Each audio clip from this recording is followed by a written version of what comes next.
اوكي، بسم الله الرحمن الرحيم. رب اشرح لي صدري ويسر لي امري واحلل عقدة من لساني يفقهوا قولي. ثم علمنا ما ينفعنا وانفعنا علمتنا وزدنا علما يا ارحم الراحمين. بسم الله الرحمن الرحيم. As we know today, this is our final session in the Ascending to the Creator um, program. We had Susana, the first session, and Khattat Hobe, one of the calligraphy masters from Turkey, joining us. And of course, best for last, Dr. Samir Mahmoud. He'll be sharing some of his insights, inshallah, regarding the event of the Isra and Miraj, and obviously linking it to Salah and how it's part of the Imad of the Deen. And as we know, Dr. Samir is the currently academic director of Sul Academy. He's also the program manager of the diploma in Islamic Psychology at the Cambridge Muslim College. Also hold a master's in philosophy and theology and religious studies with a focus on comparative philosophy and aesthetics. He completed his PhD in Islamic Studies for the University of Cambridge under the supervision of Dr. Timothy Winter, Shaykh Abdal Hakim Murad. Without further ado, the stage is yours. بسم الله الرحمن الرحيم والصلاة والسلام على أشرف الأنبياء والمرسلين محمد بن عبد الله أفضل الصلاة والتسليم. Assalamu alaikum wa rahmatullahi wa barakatuh. Welcome everyone. Just a quick correction, Sidna. I'm no longer a program manager at the Cambridge Muslim College. I'm just a lecturer there this year.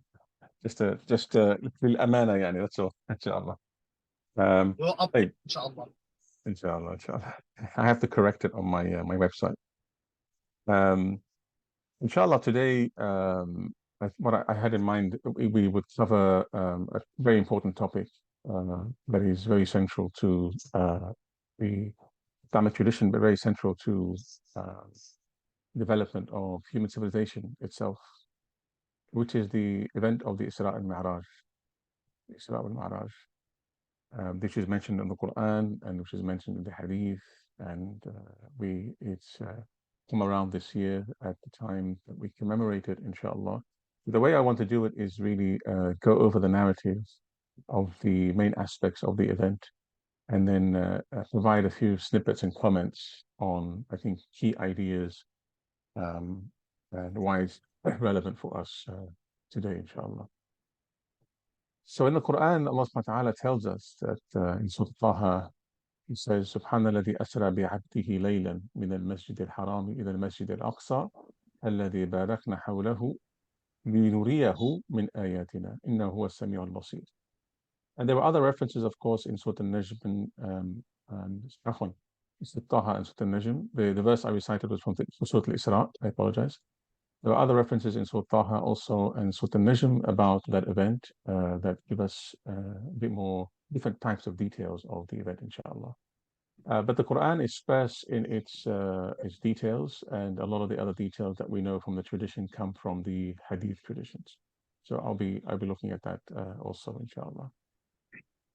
So when we read the verse in Surah Al-Isra, Subhanalladhi asra bi'abdihi, we have to really stop at the reference to the Prophet ﷺ as Abd. Allah Ta'ala refers to him as a Abd. He doesn't say our Prophet, he doesn't say Muhammad.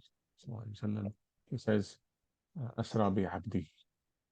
And scholars tell us that the Abd here is in reference to the noblest and highest possible title that Allah subhanahu wa ta'ala can grant to his servants. If Allah subhanahu wa ta'ala tells us in the Quran, وَمَا خَلَقْتُ الْجِنَّ وَالْإِنسَ إِلَّا لِيَعْبُدُونَ, that the ibadah is the quintessential definition of what it means to be a creature in Allah subhanahu wa ta'ala, then the highest realization of our intrinsic nature is to actualize the state of being a habit. In some of the narrations from the Sahaba, they tell us, describing the Prophet ﷺ, kana abdan mahdan, or kana abd mahd, meaning that he was a pure servant, pure habit. And the ulama distinguish, of course, between the term abd, which is the highest realization of what is the highest realization of the state of ubudiyya and ubudah. Ubudiyya is when we are servants to Allah subhanahu wa ta'ala in our outward reality, and ubuda is when we are servants to Allah subhanahu wa ta'ala in our inward reality. And once we actualize both, we become pure servants, abd. So the scholars tell us that the description of the Prophet ﷺ as a abd here is a noble title. It's an honorific of the Prophet ﷺ, because he is the one who actualized in his most perfect form the state of being a servant to Allah subhanahu wa ta'ala. Many of you know the details of the narration of the Isra and Miraj. The Prophet ﷺ, in some traditions, either asleep in his house. In other traditions, he is asleep with Hatim.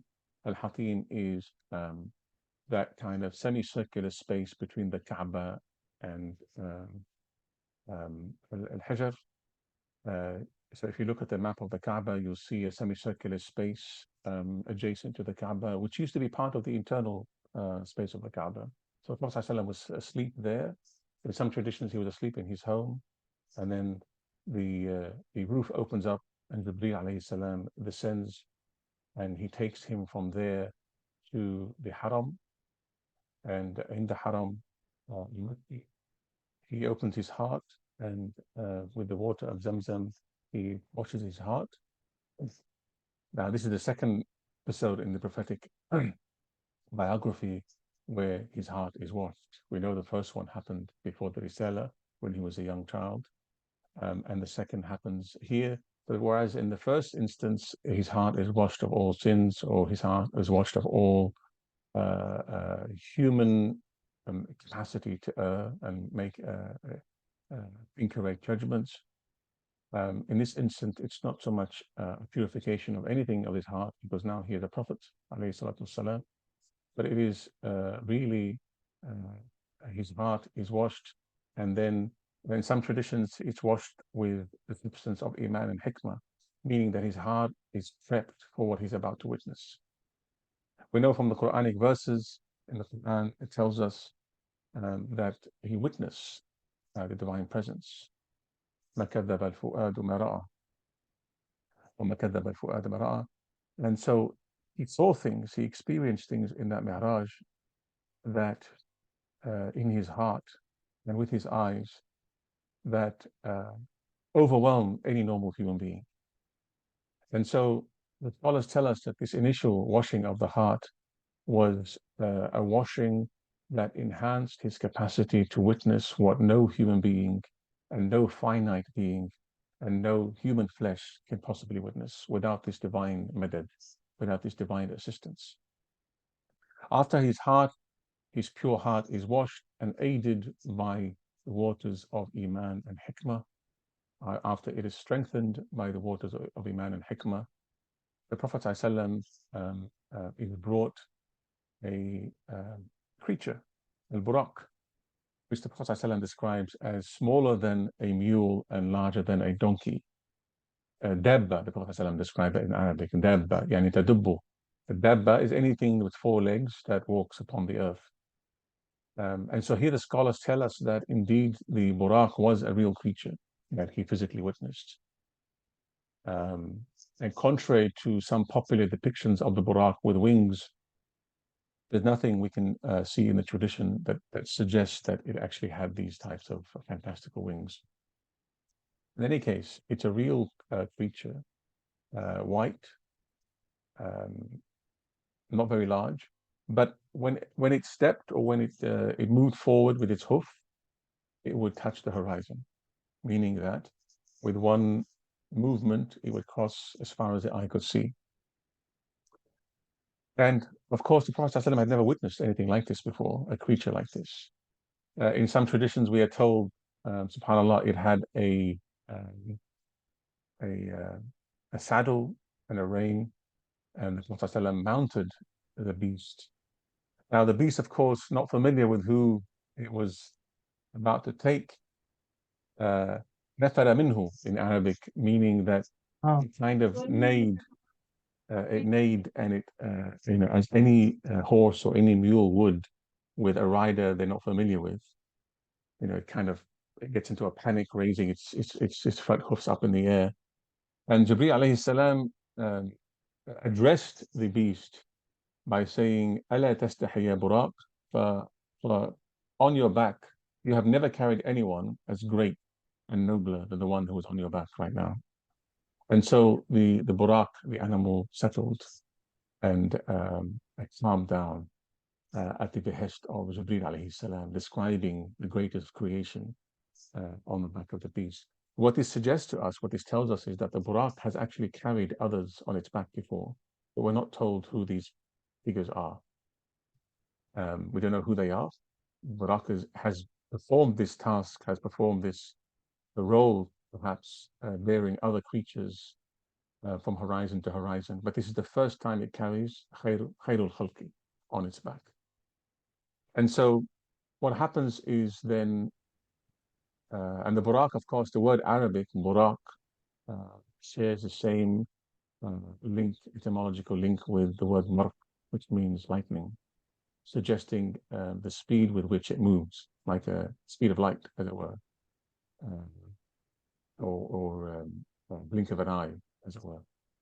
And in a blink of an eye, as it were, very quickly, they were transported from Mecca, from the Haram, to Jerusalem, Beit al-Maqdis. And Beit al-Maqdis, of course, is quite far away, and it travels. And in some narrations and description, the Prophet ﷺ sees the landscape before him and sees the topography of the land. And he arrives at the Beit al-Maqdis. But in Beit al-Maqdis, something miraculous is happening. Of course, we know from history that in 70 AD, the Romans destroyed the whatever Jewish temple or Heikel was in Jerusalem at the time, that may have been connected or linked to the period of Sulaiman alayhi salam and Dawood. In any case, the Romans forbade the Jews from building any other structure on the site, as it was a punishment for rebellion, a Jewish rebellion against the Roman Empire. And so the site became a rubbish heap. And we know this because when Umar al-Khattab radiallahu anhu entered Jerusalem, and he was taken by a Jewish guide to the site of the Temple Mount, it was a heap of rubbish. It was just ruins. And so it was the Muslims who cleared it, and then they erected the famous structures that are there today. Initially, Masjid al-Aqsa, and then later under the Umayyad period, with the Sahara to commemorate the site of the Mi'raj of the Prophet ﷺ. So the Prophet ﷺ is transported from Mecca all the way over to Beit al-Maqdis. So this is the Isra. Isra means to travel a distance through the night. So the Quran tells us, Subhanallah, asra bi'abdihi. So he transported him through the night. And this event happened during the night. He goes in the night, he's transported in the night, and he returns in the night. And as he arrives at Beit al-Maqdis, there's actually a structure there. There are structures. And he says that he enters into, before he enters into Beit al-Maqdis, he ties the buraq at a regular place where the prophets before him used to tie their horses, or used to tie there. So there's a structure there. So there's a miraculous structure that actually doesn't physically exist today, but somehow it is a structure that Allah subhanahu wa ta'ala made visible to the Prophet ﷺ, because as he entered into the structure, he finds all the prophets alayhim salam there praying. In fact, in some narrations, before he arrives in Beit al-Maqdis, he passes by the grave of Musa alayhi salam, and he sees him praying in his grave. And when he enters into Beit al-Maqdis, what are the Prophets alayhi salam doing? They're praying. They're all in prayer, in a form of prayer. And so he enters the mosque, looks over his shoulders, and he sees all these prophets there. And فَيَأُمُّهُمْ فِي الصَّلَاةِ. So he becomes the imam and leads them in prayer. And what this suggests to us, of course, is a number of things that are very, very important. This is a validation, a confirmation for the Prophet ﷺ of something that's extremely important. You may recall from your Sira lessons that the year just before, so the Mi'raj, the Isra and Mi'raj happened in the last year, 1 year before the Hijrah, or the Prophet ﷺ from Mecca to Medina. And the year before that, he lost his uncle and he lost his wife Khadija. Amul Hizn. There was a year of sorrow, persecution. He'd been kicked out of also Ta'if and persecuted and physically harmed. And so he's in Mecca, suffering all these tribulations. So Allah subhanahu wa ta'ala grants him this amazing experience to validate, but also the event of him leading the prayers in all the prophets also validates something extremely important about Islam that is crucial for the way in which Islam should be articulating and presenting itself today in the world. It validates Islam's universality and finality, that Islam came as a universal religion, rahmatan lil alameen, that the Prophet ﷺ is Khatam al-Anbiya wal Mursaleen, and that the Khatam, or Khatam, seals and crowns a long experience. He culminates a long experience by confirming the messages of all the prophets before him, and not necessarily just the prophets that are mentioned in the Isra and Miraj, but also many of the other prophets, the thousands of other prophets that we don't know much about, were not mentioned. This crowns the experience of Islam as a universal rahmah, the alameen, and also as a final universal message to everyone. And a reiteration of a primordial message that has been sent to all humanity. So in the Isra and Mi'raj, we find something extremely important. Often Muslims, we celebrate the Isra and Mi'raj as a very important Islamic event. It's a very important cosmic event. It's a very important universal event. It's a marker or a signpost in the history of humanity. Many of us who have studied, many of you who have studied also the traditions about the nature of the Muhammadan message and why it's so unique in history, know that it is a unique marker in the march of human history towards al-Akhirah. That at the time the Prophet ﷺ's message was revealed, certain things happened, and there's a new destiny, a new chapter in the history of humanity has opened up.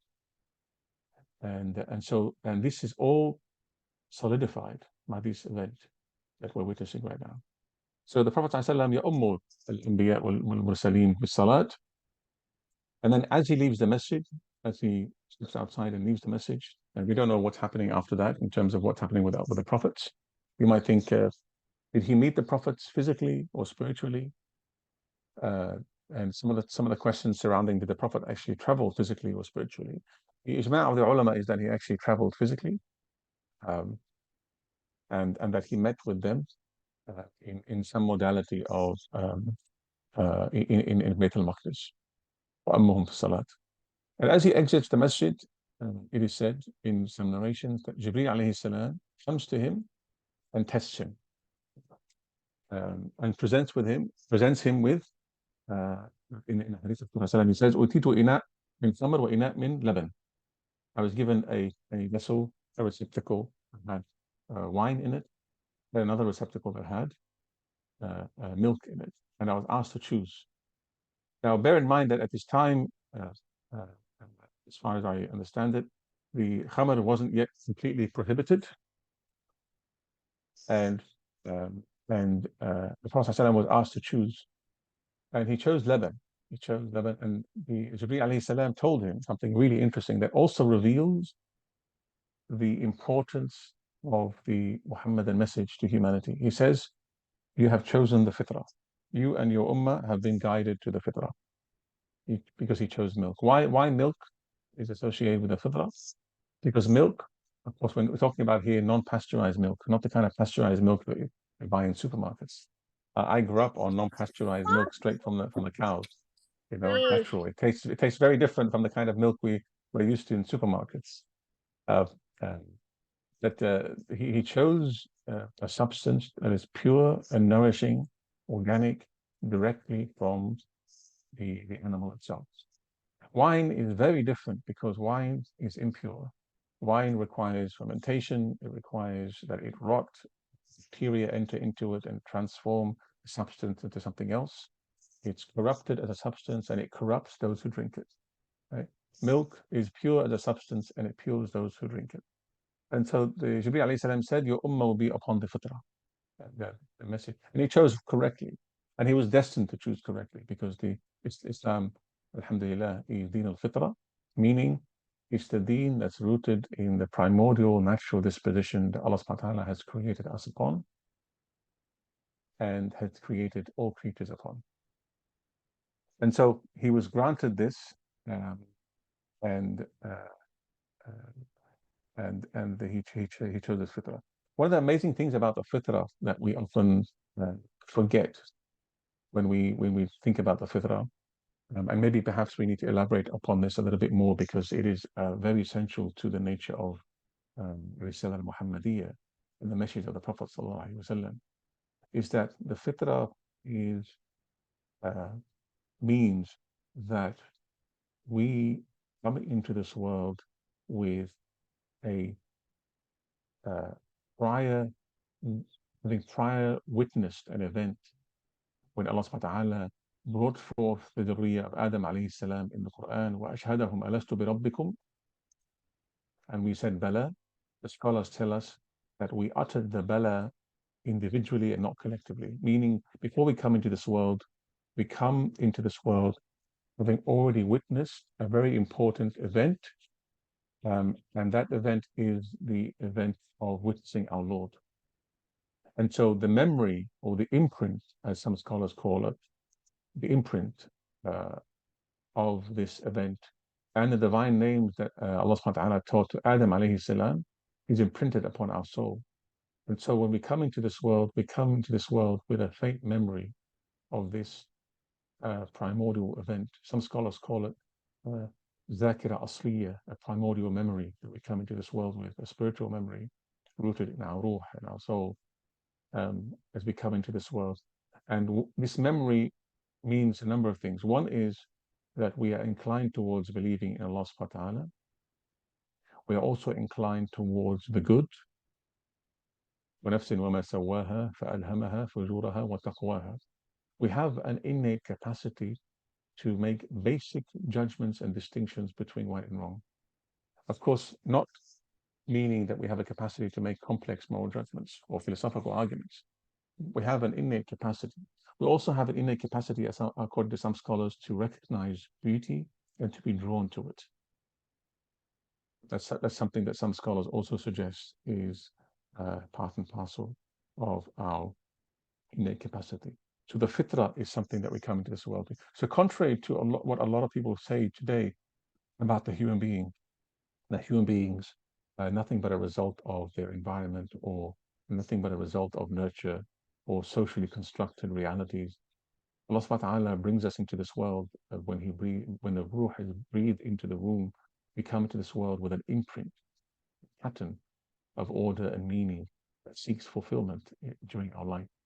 This is why when we're born and we're raising our children, we have to raise them in a way that allows that fitrah, natural fitrah, to unfold like a seed that wants to become a flower or a tree, like an acorn that wants to become an oak tree.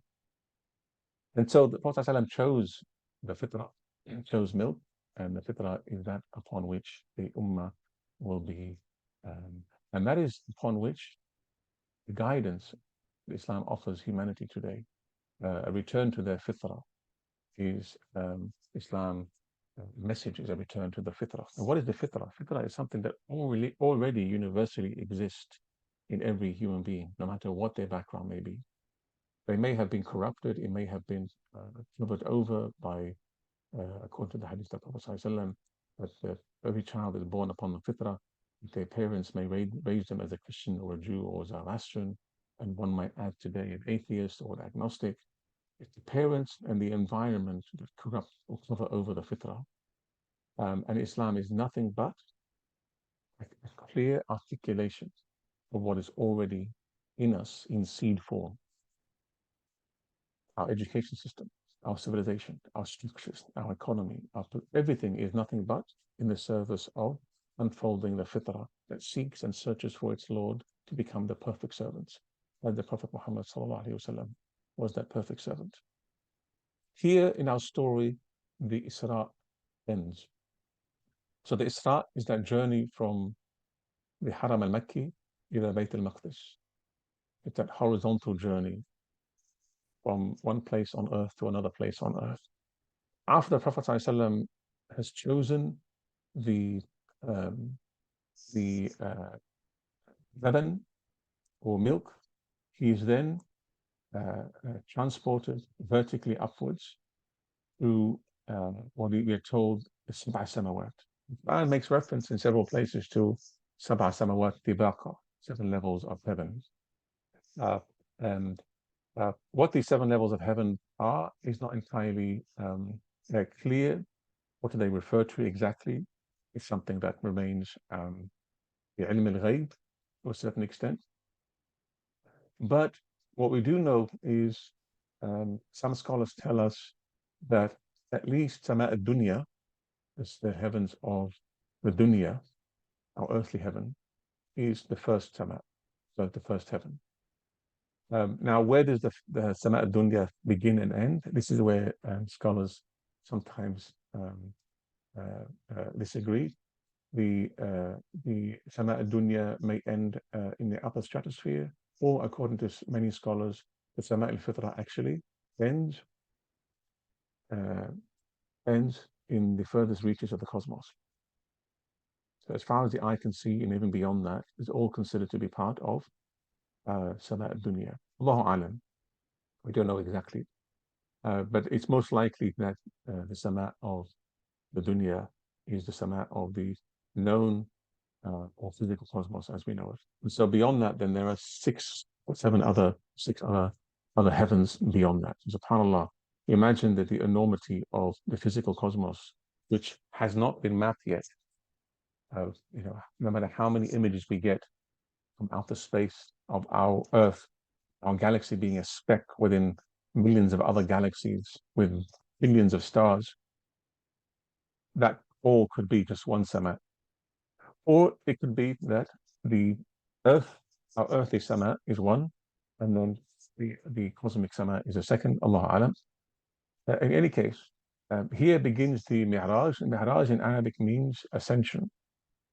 Araja, someone moves but vertically up, like on a ladder. That's what Mi'raj means.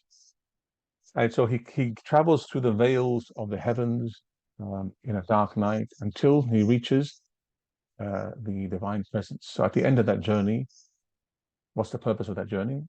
At the end of that journey, he arrives at the divine presence, going through various heavens. And I'm going to read to you from the Hadith these 7 heavens and the prophets encountered in those 7 heavens. Then he says, ثم عرج جبريل بالنبي صلى الله عليه وسلم في رحلة سماوية يقطع حجب السماء. And then he says, فانتهى إلى سماء الدنيا, the first heaven. فقيل من? So someone said, they had to knock on the gate, and the gatekeeper, as it were, asked, who is this? قال جبريل. So Jibreel said, it's Jibreel. قيل ومن معك? So who is with you? Who is this person is with you? قال محمد. قيل وقد بعث إليه? Has he been sent for? Yani, do you have permission to take him up? Has he been sent for? قال نعم ففتح لهما. And this kind of dialogue of knocking on the gate, who is this? Jibreel. Who's with you? Muhammad. Has he been sent forth? Yes. Then the gate opening. This happens at every Sama as they go up. And then in the first heaven, the Prophet ﷺ witnesses the presence of Adam alayhi salam. And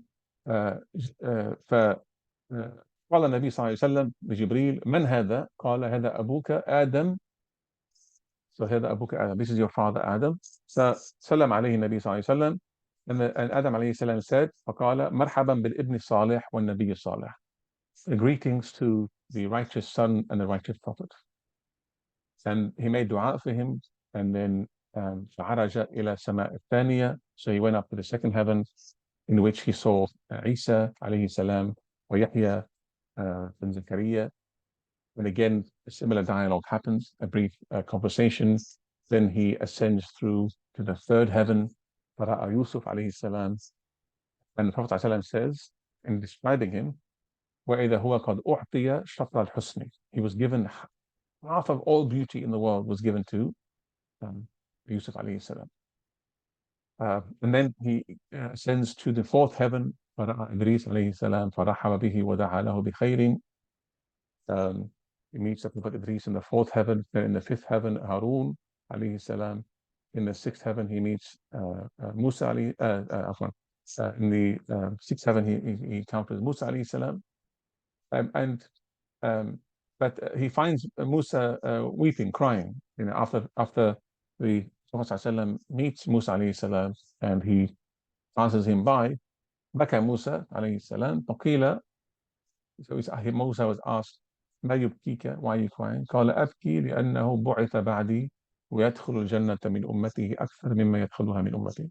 He's weeping because he realizes that while he lived much longer than Muhammad sallallahu he was granted a ummah whom many more would enter Jannah of his ummah as opposed to the ummah of Musa alayhi salam. And then ثم عرج به عرج بالنبي صلى الله عليه وسلم إلى السماء السابعة فهذا هو إبراهيم. So Ibrahim alayhi salam is sitting there, and in some narrations Ibrahim alayhi salam has his back against, I mean he's leaning on with his back against Al-Bayt al-Ma'mur. The Bayt al-Ma'mur, we all know, is that celestial heavenly prototype or temple, which is said that Al-Bayt al-Atiq, or the first iteration of the Mecca and the Kaaba that was built by Adam alayhi salam, was modeled on Al-Bayt al-Ma'mur. And then later, when Ibrahim alayhi salam rebuilt it, وَوَضَعَ قَوَاعِدَ الْبَيْتِ, with his son Ismail, they also remodeled it on the Bayt al-Ma'mur according to the instructions of Jibreel alayhi salam. So the Bayt al-Ma'mur is what? Bayt al-Ma'mur means in English, translated as the frequented house. But it doesn't convey the beauty of the Arabic when you say Bayt Ma'mur. In Arabic, you say Amara means to construct and build something. Bayt Ma'mur, so a house that is built, this is the literal translation, means that a house is only fully a house when it is a hive, a beehive for people living in.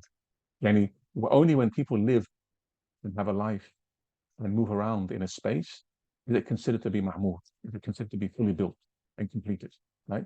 So Al-Bayt al-Ma'mur, Ma'mur bil-Nas, yani. Bayt al-Ma'mur is a house that is frequented, and the Prophet ﷺ says, وَإِذَا هَذَا الْبَيْتِ يَدْخُلُهُ كُلَّ يَوْمٍ 70,000 مَلَكٍ.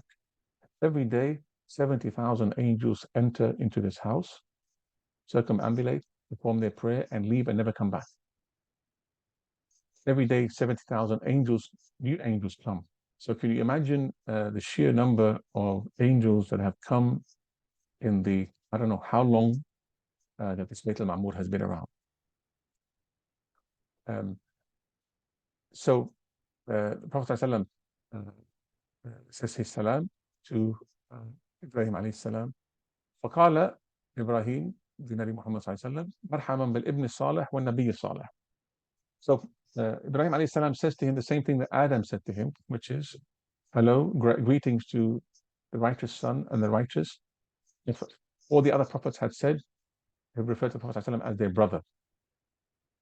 And perhaps this is the case because the Prophet ﷺ is a direct descendant of Ibrahim alayhi salam, and he sees him in very similar to him. In fact, the Prophet ﷺ and Ibrahim alayhi salam were the only two prophets who were described as the friends of God, Salilullah. And the Prophet Ibrahim alayhi salam says to Muhammad sallallahu alayhi wa sallam, أمتك مني السلام وأخبرهم. So he says to him, Ya Muhammad, send my salam to your ummah send my salam to your ummah. And then he goes on to describe how Al-Jannah is beautiful,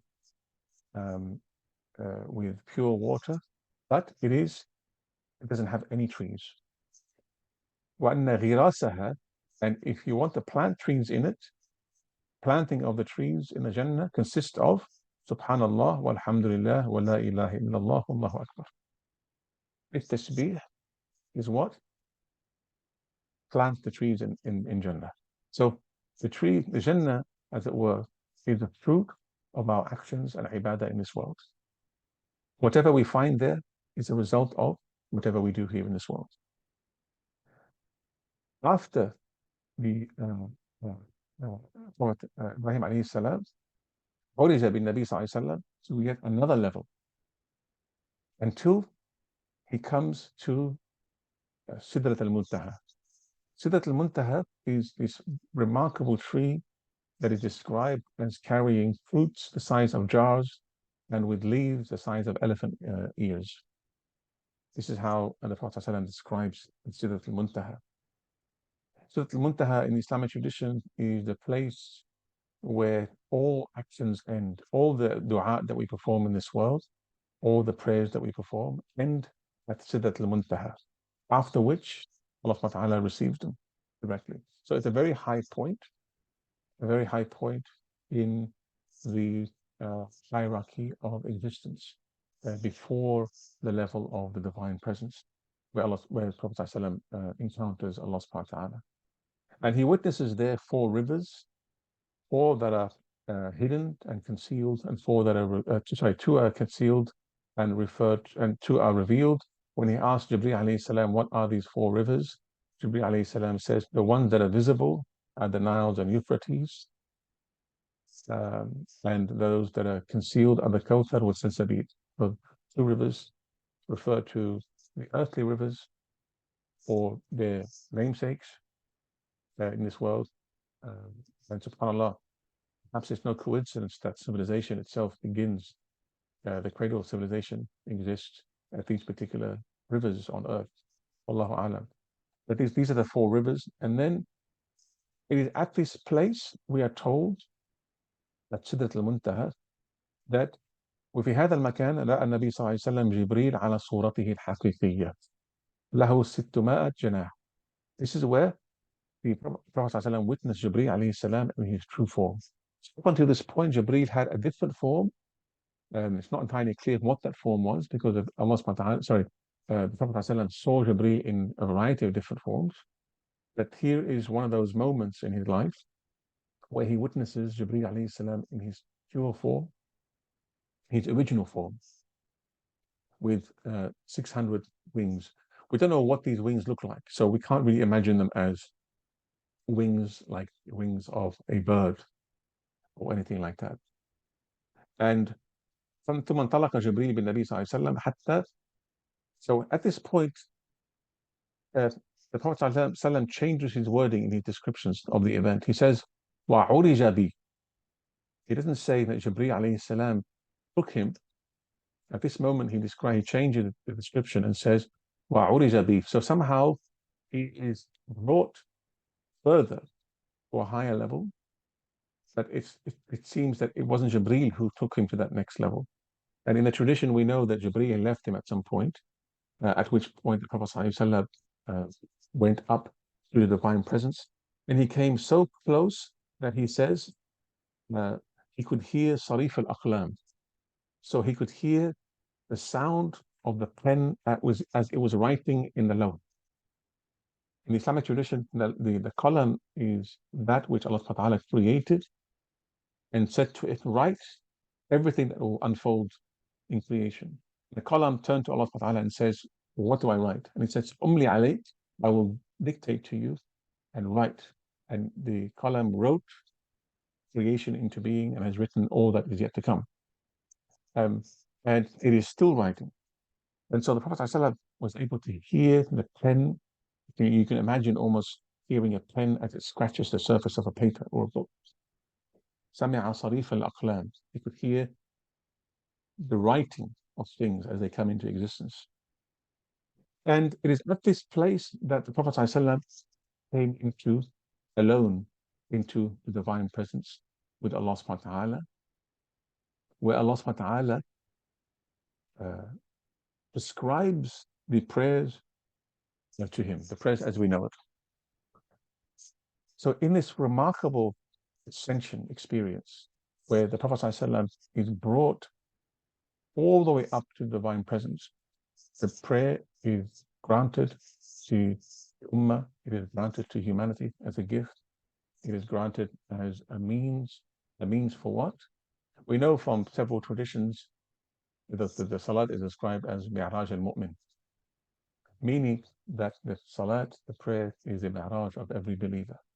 So if the Prophet ﷺ عرج إلى السماء إلى الحضرة الإلهية عرج إلى السماء, and he encountered the divine presence through a Mi'raj, Salat is every mu'min's Mi'raj.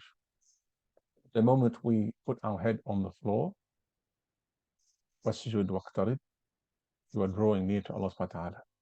The best position you can assume that draws you close to Allah subhanahu wa ta'ala is sujood. In your lowest physical position, you are in your highest spiritual maqam and state. You descend physically to the ground, but you ascend in your maqam and hal all the way to Allah subhanahu wa ta'ala, in the same way that the Prophet ﷺ ascended to the divine presence.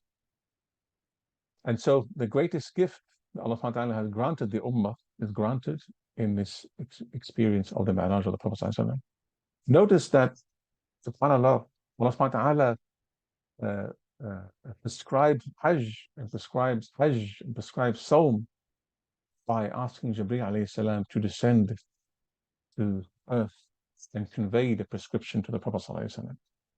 Salat is the only one where Allah subhanahu wa ta'ala asked that the Prophet come to him, to his hadr, that he come to his court of majesty, to come to visit him, the King of Kings, so that he may give him the greatest gift, to return back to humanity, to return back to the Ummah, and give them the means by which they too can ascend to the divine presence. Usjud waqtarib, as-salatu mi'raj al-mu'min.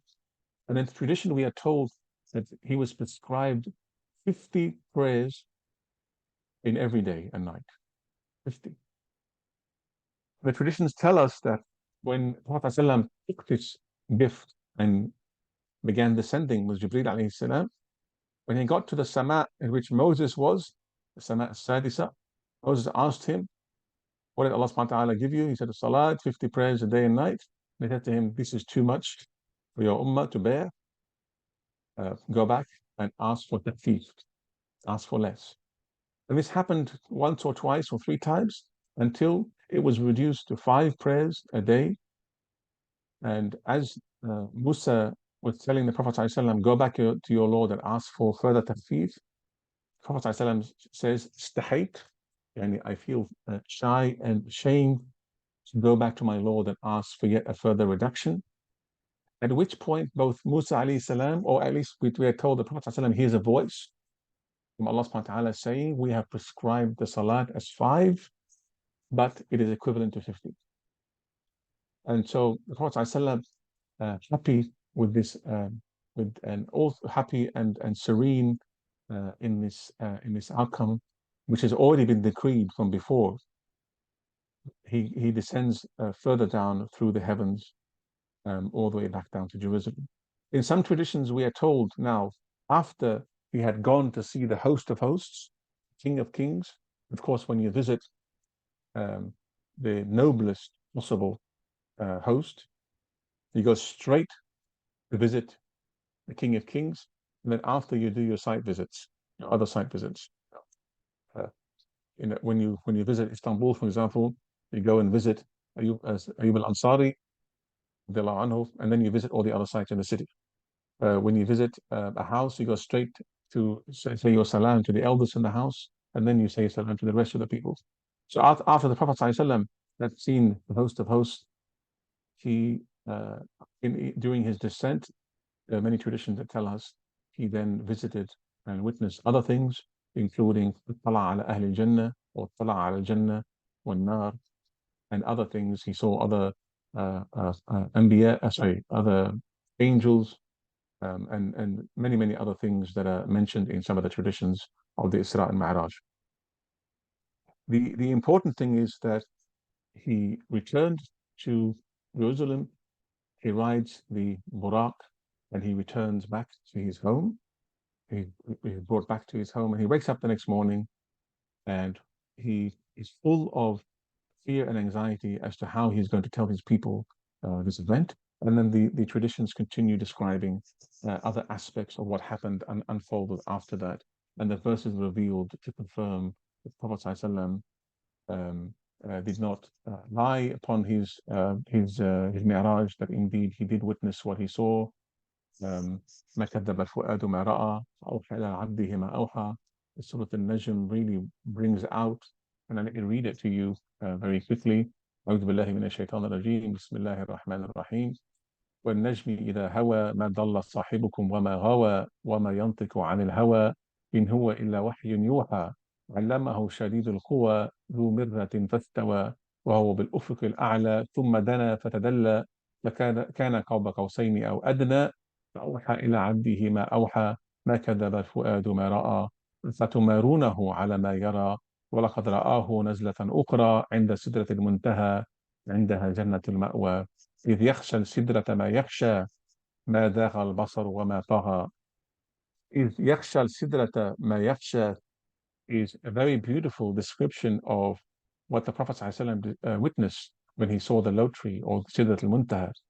It is said that when he saw the Sidrat al-Muntaha, he saw a huge tree that crossed from the sixth to seventh heaven. But then he saw these waves of light and color moving up and down the tree. It's not entirely clear what he saw, but the traditions tell us that he saw a wondrous sight, bright, luminous colors like waves floating up and down, moving up and down the Sidrat al-Muntaha. And when asked, of course, this is the very important question that many people ask, did the Prophet ﷺ see Allah subhanahu wa ta'ala? And the ijma' of the ulama, of many scholars, is he witnessed something, but he did not see Allah subhanahu wa ta'ala in his true nature. When asked about the vision, he said, إِنَّهُ نُورٌ أو نُورٌ أَنَّ أَرَاهُ. How can I possibly see him? A pure luminous light. In many traditions from Aisha radiallahu anha, he did not witness the divine, he witnessed something, he saw something. And the Quran reminds us again and again, لا تدركه الأبصار. So he did not see. And we know what happened to Musa alayhi salam when he requested the vision of his Lord. خر موسى صعقا أن ربنا سبحانه وتعالى تجلى للجبل فدكه وخر موسى صعقا. And so the capacity of the human being or the finite to witness the infinite is not there. No one can know Allah subhanahu wa ta'ala in his true nature. However, Allah subhanahu wa ta'ala manifests something to the Prophet that filled him. And of course, the Prophet was able to witness all this, these remarkable sights and visions and encounters, because his heart was cleaned and filled with the waters and substance of Iman and Hikmah before. Jibreel alayhi salam prepped him for the journey. Wallahu a'lam. And that is when the Salat was formally prescribed 5 times a day. It is said in the tradition that before this date, the Prophet ﷺ and his and one or two of Ahl Baytihi, including Khadija, used to pray 3 times a day, but it wasn't yet prescribed to the Ummah. The Salat was formally prescribed during this Mi'raj. And so remember the importance, significance of Salat in our daily life, because it is that moment in which we engage in our own Isra. We move from a place to another place. In our Salat, we're not in the physical places that we're in anymore. We're in an eternal presence, in eternal space, beyond time and space. We're in the eternal presence of Allah subhanahu wa ta'ala. And insofar as we accompany the movements, the descending movements of our physical body with the presence of the heart, hudur al-qalb, nasl ila al-hadra al-ilahiyya. And the moment we put our forehead on the ground in sujood, we attain to the state of al-muqarrabeen. Asjud waqtarib. This is the blessing of the Isra and Miraj. these are some of the lessons and reflections and the relevance for us today, inshallah. Wallahu alam. Maghrib is coming up in the next 5 to 10 minutes. So inshallah, we can take a few questions or a few comments from the blessed audience, inshallah.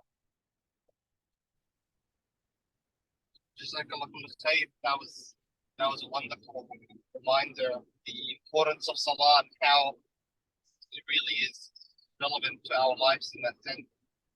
Because Rasulullah did a physical journey, but we're doing a spiritual sense. Absolutely. Absolutely. Take some questions, inshallah, if anybody in the audience. Hannah or Sundar. Assalamu alaikum wa rahmatullahi wa barakatuhu. Dr. Samir, thank you so much. Jazakallahu khair. That was beautiful. Can you say something about the hudur al-qalb, the heart presence in salah? Yes. How I improve that? So in our salat, we engage in physical movements of the body. I said earlier that there's a difference between ubudiyya and ubuda, that you can be someone who physically prostrates to Allah subhanahu wa ta'ala, physically moves and goes through the motions, and your outer aspect may be in a state of servanthood. But if your inner reality, your mind, your heart is not also, or your sif is not also in a state of ubudiyya or ubuda, servanthood, then you're not really actualizing the full potential of the kind of presence that you can achieve. You may be present on the musalla or the prayer mat physically, but that's not sufficient. Unless you're inwardly present with Allah subhanahu wa ta'ala, then you're not really actualizing the full conditions of the outward and inward conditions of salah. Ibn al-Ghazali says in Ihya Ulumuddin, Asrar al-Salat, that hudur al-qalb is a very important condition for actualizing our full presence with Allah subhanahu wa ta'ala. And the whole point of prayer is what? The whole point of prayer is that mi'raj, qurba, or taqarrub min Allah subhanahu wa ta'ala, the maqam al-qurb, in which we come into proximity of the divine presence. And doing that, it's not sufficient to just physically be there. Every aspect and fiber of your being has to be present. You can fast when you're driving a car, but you can't fully pray when you drive a car when you're praying. Prayer is the only mode of ibadah that requires our full, undivided presence. And so, hudur al-qalb is important. How do we actualize hudur al-qalb? In a number of ways of doing it. They start from the moment we perform the niyyah to perform the wudu, the tahara.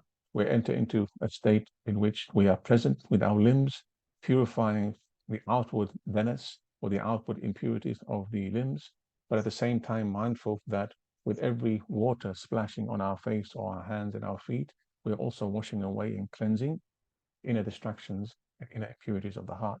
You have to visualize these things and be mindful and be present in the moment when you're doing it. There's a reason why we start the niyyah and utter it. And some scholars tell us, even though in your madhab, you don't have to utter your niyyah on your lips and tongue. It is proven that if you actually articulate it verbally, outwardly, loudly, that it cements it and solidifies it within your heart. Right? So this is one way of doing it when you're performing the niyyah, when you're performing wudu. And when you come to your prayers, you come to your prayers slowly. You stand on the mat. Some of the early Salaf used to sit down, like Hatim al-Asam and others, and used to sit at the until he gathered and centered his limbs in the present moment, in the here and now, bringing and presencing to his mind that he is about to enter into Hadrat al-Jalal, Hadrat al-Malik al-Mulk. And when you bring yourself into that state, you stand up and you raise your hand, the Takbirat al-Ihram, Allahu Akbar. And when you utter those words, Imam al-Ghazali's book is really interesting in that sense as a guide.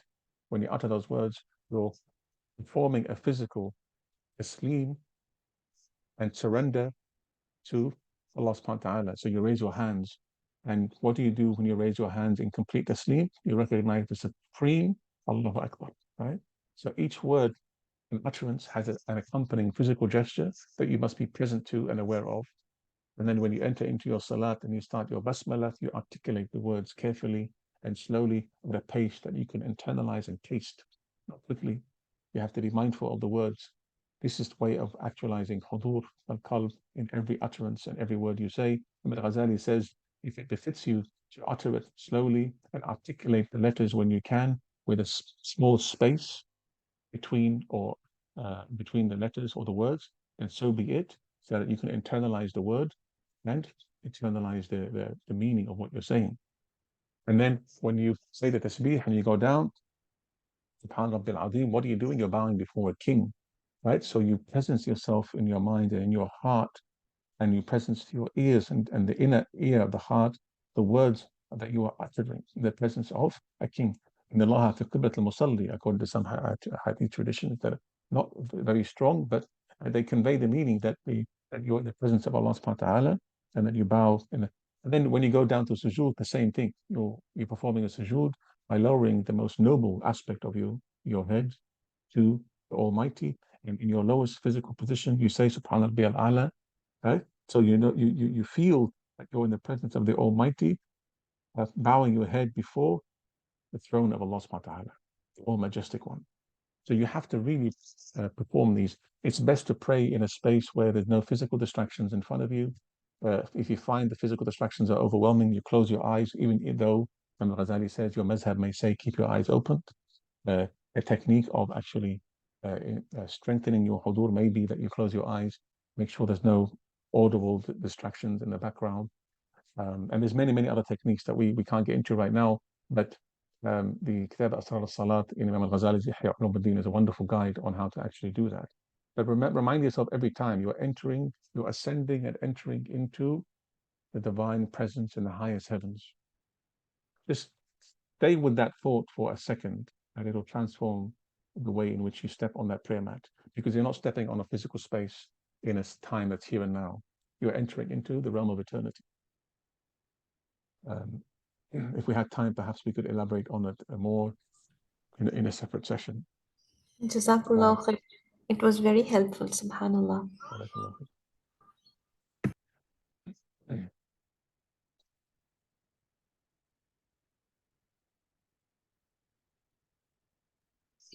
MashaAllah, Jazakallah khair. I was going to say, would you mind giving a plug to the CMC course? Are you doing the Salat course around Sydney in Australia? Are you doing it now, or what's the story? I'm unofficially in talks, inshallah, with inshallah. I'm not sure if I'm allowed to announce this with the Mizan and other organizations to do a tour in June, July in Australia to do a workshop on Isra al-Salat and how to deepen our presence in Salat, Hudur al-Qalb, and to deliver another workshop and another lecture during that same tour, inshallah. Sydney, Melbourne, Brisbane, inshallah, Perth also, Adelaide, Uluru maybe, I don't know, anywhere where people are willing to receive the workshop and have it. I think because I'm getting increasing requests from people who really want to strengthen their everyday practice. So, inshallah, yeah. We will announce this soon. Jazakallah khair. Yeah, we're more than ready, inshallah, to receive this. We'll do our best, inshallah, to try to bring you down to Perth and Adelaide. Give us a heads up beforehand so we can maybe incorporate the rest of your tour also. Inshallah. In case other organizations have already taken spots, we can, if you have time, we can maybe increase the time of the tour, inshallah. Inshallah. It's based on a course, a recorded course that is on offer at the Cambridge Muslim College. So a bit more elaborate, inshallah, in person. Inshallah. I'll link it for everyone in the ISIP chat, inshallah, and for the people who have attended. So maybe people can have a taste of it then, and then when they get to see the real deal when you do it face to face, inshallah. Inshallah. Barakallahu feekum. Jazakallah kullu khair. Any other questions, inshallah? I know it's Maghrib time for you guys. I don't want to take too long. Just look at the comments. Anything? No. Sister Sana's putting in some comments. Very good, mashallah. Would you like to end it with a dua for us, inshallah? Zidi. Yes, inshallah. So thank you everyone for attending. It's been a pleasure, inshallah. And inshallah, we'll see you soon again.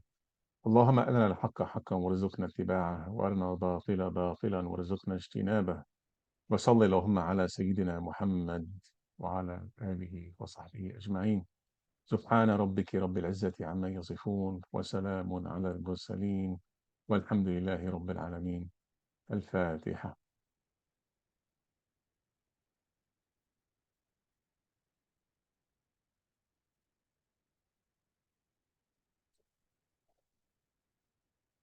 Barakallah fikum, everyone. Thank you for attending. Inshallah, hopefully we'll see you and get to meet each and every one of you in person, inshallah, at some point. Barakallah fikum. Assalamu alaikum wa rahmatullahi wa barakatuh. No, no.